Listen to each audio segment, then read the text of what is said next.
Hello, welcome back to उपक्रम classes. आपका स्वागत है पुनः उपक्रम क्लासेस के यूट्यूब चैनल पर। काफ़ी दिनों के बाद हम मिल रहे हैं क्योंकि मुझे कुछ काम था, इसलिए मैं बिजी था। Sorry for inconvenience.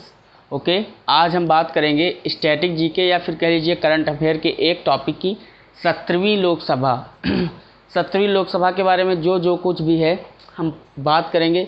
और इसको पढ़ने के बाद आप पाएंगे कि आपसे एक भी क्वेश्चन मिस नहीं होगा 17वीं लोकसभा की, all about and everything. Okay, तो 17वीं लोकसभा के बारे में जानने से पहले कुछ बैकग्राउंड जान लेते हैं, ठीक है।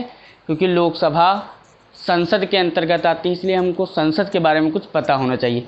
ओके, तो देखिए संसद क्या होता है। संसद क्या होती है? संसद तीन चीज़ों से मिलकर बनी है, जैसा कि हमने एक फ्लो डायग्राम बनाया भी। संसद तीन चीज़ों से मिलकर बनी होती है, एक लोकसभा, एक राज्यसभा और तीसरा है राष्ट्रपति। ठीक है, संसद तीन चीज़ों से मिलकर बना होता है। तीन अंग होते हैं संसद के, कह सकते हैं, एक लोकसभा, एक राज्यसभा, एक राष्ट्रपति।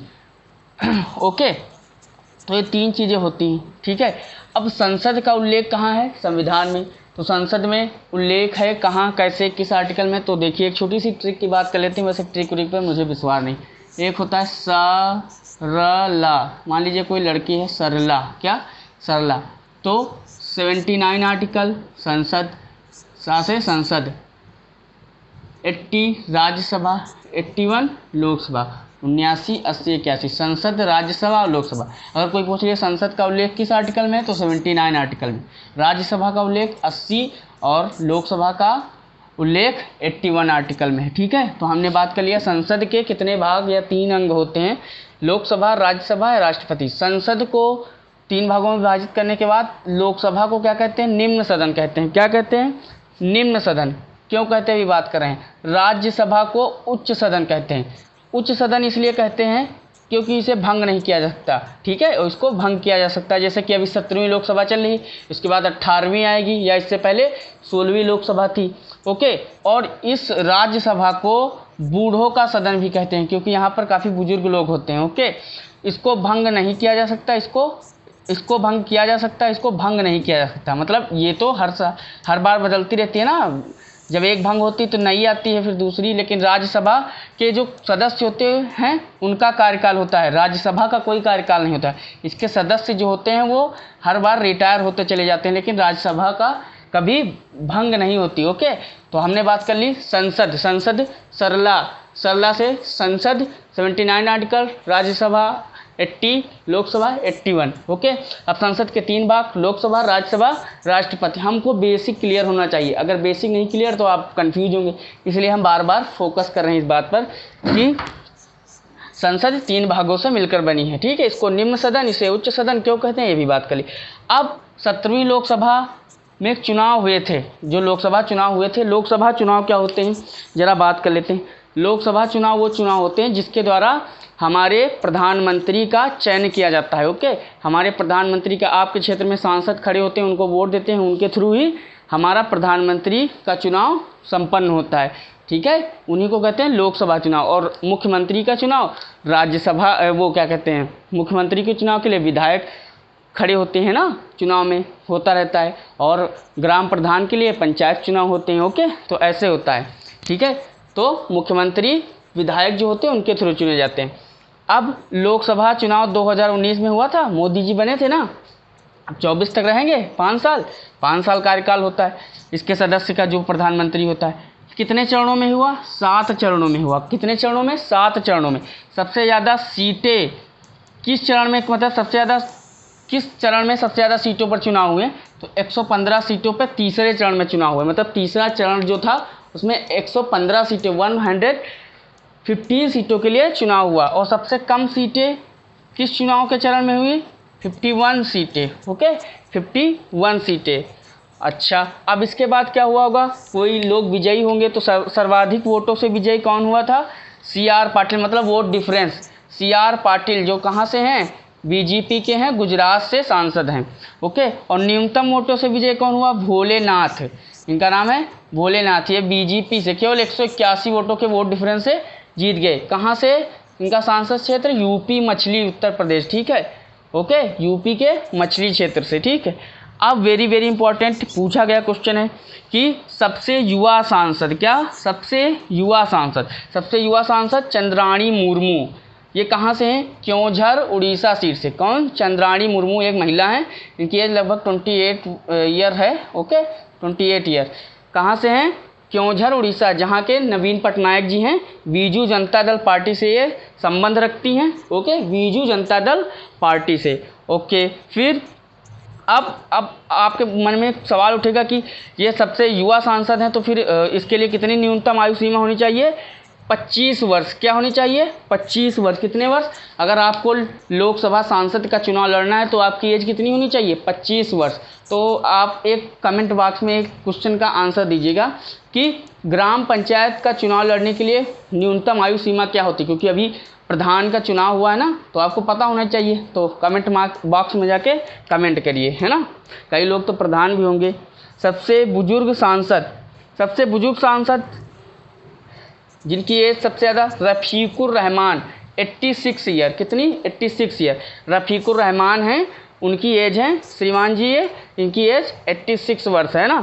अब जैसे कि क्लास में कोई हेड मास्टर होता है ना, उसी तरह जब इनका सबका चुनाव हो जाता है लोकसभा सांसद का, तो फिर उनकी कोई अध्यक्षता करता होगा संसद में, तो लोकसभा अध्यक्ष, क्या लोकसभा अध्यक्ष या स्पीकर जिसे कहते हैं, ठीक है, वो कौन है, ठीक है। जैसे ये यहाँ से ये चुन के आया, यहाँ से ये, यहाँ से, फिर जाके सब लोग इकट्ठा बैठते हैं और इनका एक अध्यक्ष होता है। मान लीजिए ये 3 लोग चुन के आए हैं बाहर से, और यहाँ पर क्या है? लोकसभा अध्यक्ष बैठा है, इनकी बातें सुनता है ना, ऐसे ऐसे सीटें लगी रहती है संसद में, ओके। तो अब लोकसभा अध्यक्ष कौन है? ओम बिरला है। कौन है? ओम बिरला। वो कहाँ से सांसद सीट से थे? कोटा बूंदी राजस्थान से, ओके। तो अब हमको ये भी पता हो जाना चाहिए कि फर्स्ट स्पीकर गणेश वासुदेव मावलंकर थे। क्या थे? गणेश वासुदेव मालवंकर। अब फर्स्ट फीमेल स्पीकर, पहली बार कोई महिला बनी होंगी, ठीक है, तो वो मीरा कुमार थी। कौन थी? मीरा कुमार। अच्छा, तो हमने बात कर ली कि सब सांसद चुन के आते हैं, उसके बाद उनका एक अध्यक्ष चुना जाता है और उनकी अध्यक्षता करता है, तो उसे क्या कहते हैं? स्पीकर कहते हैं। और इस समय कौन है? ओम बिरला है। पहले कौन है? और महिला पहली कौन थी, ये हमने बता दिया। अगर आपको नहीं समझ में आता है कि स्पीकर क्या होता है, तो एक बार फिर से देखिए। मान लीजिए यहाँ कोई क्षेत्र है, एक यहाँ क्षेत्र है, यहाँ क्षेत्र है, यहाँ से कोई सांसद है, यहाँ से कोई सांसद है, मतलब ए एक सांसद है, एक बी सांसद है, एक सी सांसद। तो फिर जब ये इनका चुनाव हो जाता है, जीत जाते हैं, तो ये उठ के जाते हैं संसद में, पार्लियामेंट में। तो यहाँ पर इनका एक हेड होता है, उसे ही क्या कहते हैं? स्पीकर कहते हैं। क्या कहते हैं? स्पीकर कहते हैं। ये लोग अपनी समस्याएं इनके सामने रखते हैं, ठीक है। जो भी बिल वगैरह पास करने होते हैं, जैसे दहेज प्रथा कानून, ये सब बिल है ना, पास करवाते हैं, तो ये इनकी बातें सुनते हैं, फिर आगे डिसीजन लिया जाता है। लेकिन एक बात कि प्रोटेम स्पीकर क्या होता है? स्पीकर तो हम लोग जान गए कि पहले दिन जब ये नए नवेले बन के आते हैं, तो पहले दिन तो कोई स्पीकर बना नहीं दिया जाता, उससे पहले कोई एक दिन के लिए अध्यक्ष बनता है ना, पहले दिन, है ना, पहले दिन कोई एक व्यक्ति अध्यक्ष बनता है, तो उसे कहते हैं प्रोटेम स्पीकर। कहने का मतलब इतना है कि जब चुनाव होकर ये विजयी होकर ये लोग आते हैं संसद में, तो लोकसभा क्षेत्र से जब लड़के आते हैं चुनाव, तो वहाँ पर पहले दिन जब बैठक होती है, तो पहले दिन का अध्यक्ष कौन बनता है? उसे कहते हैं प्रोटेम स्पीकर। तो इसके लिए क्या क्या योग्यताएं होती हैं प्रोटेम स्पीकर बनने के लिए? ऐसे तो कोई नहीं बन जाएगा, है ना, उसके लिए भी कुछ योग्यताएं होनी चाहिए। तो क्या क्या होता है प्रोटेम स्पीकर, है ना। तो क्या होता है, जैसे सुनो, ये 16वीं लोकसभा है, ये खत्म हो जाएगी, उसके बाद कौन सी आएगी? 17वीं लोकसभा। कौन सी आएगी? 17वीं लोकसभा। तो 16वीं लोकसभा खत्म हुई, उसके बाद 17वीं आई, तो पहला दिन आया। तो पहले दिन अध्यक्षता कौन करता है? Protem speaker. वही वो व्यक्ति होता है जो अध्यक्षता करता है, उसे क्या कहते हैं? Protem speaker. फिर क्या होती है? उसकी नियुक्ति, प्रोटेम स्पीकर को भी कोई नियुक्त करता होगा ना, तो उसकी नियुक्ति कौन करता है? राष्ट्रपति। पूछा गया सवाल है, पूछा गया क्वेश्चन है कि प्रोटेम स्पीकर की नियुक्ति कौन करता है? तो राष्ट्रपति करता है। और किससे बनाया जाता है? सबसे बुजुर्ग सांसद को ही बनाया जाता है प्रोटेम स्पीकर। कैसे बुजुर्ग? बुजुर्ग दो तरह से हो सकता है, सीनियर सिटीजन दो टाइप के होते हैं, एक तो एज में बड़े हों, या तो आपका अनुभव, मतलब कितनी बार आप सांसद बने हैं। तो इसमें इसमें बुजुर्ग से मतलब है कि आप कितनी बार चुनाव जीत चुके हैं ना, 7, 8, 9, 10 बार, जितनी बार, ठीक है। तो प्रोटेम स्पीकर क्या होता है, जो पहले दिन अध्यक्षता करता है लोकसभा चुनाव के बाद, नियुक्ति राष्ट्रपति करता है, सबसे बुजुर्ग सांसद होता है उसी को नियुक्त किया जाता है। ओके, प्रोटेम स्पीकर इसमें वर्तमान में कौन है, वीरेंद्र कुमार, टीटागढ़ एमपी सीट से सांसद थे, ठीक है। अब देखिए लोकसभा में अधिकतम सीटें कितनी हो सकती हैं, 552 हो सकती है, मतलब हो सकती हैं, है नहीं इस समय। चुनाव कितना होना था, 543 पर, कितना, 543 पर, लेकिन चुनाव 542 पर ही हुआ, क्योंकि एक जगह चुनाव नहीं हुआ था, वो कौन सी थी, वेल्लोर तमिलनाडु सीट थी, यहाँ पर चुनाव नहीं हुआ। क्यों नहीं हुआ, क्योंकि यहाँ पर बड़ी मात्रा में कैश पकड़ा गया था या पाया गया था, इसलिए चुनाव आयोग ने, हमारा इलेक्शन कमीशन ने इसको रद्द करवा दिया। तो इसलिए 543 सीट में से 542 सीट्स पर ही चुनाव हो पाए। ओके, आशा है आपको समझ में आ गया होगा। इसका पार्ट 2 जल्दी ही हम अपलोड कर देंगे। और भी अच्छे अच्छे क्वेश्चन हैं, जैसे महिलाओं की परसेंटेज कितनी है लोकसभा में, है ना, पुरुष कितने हैं, ओके, सब इससे रिलेटेड जो भी क्वेश्चन होंगे हम सब बता देंगे। तो आशा है आपको समझ में आ गया होगा, हमने सब कुछ डिस्कस कर लिया है। तो इसी के साथ मैं अपनी वीडियो को यहीं पे ख़त्म करता हूँ। और अगर आपको वीडियो पसंद आई हो तो आप सब्सक्राइब कीजिए, शेयर कीजिए। Thank you, bye bye, take care.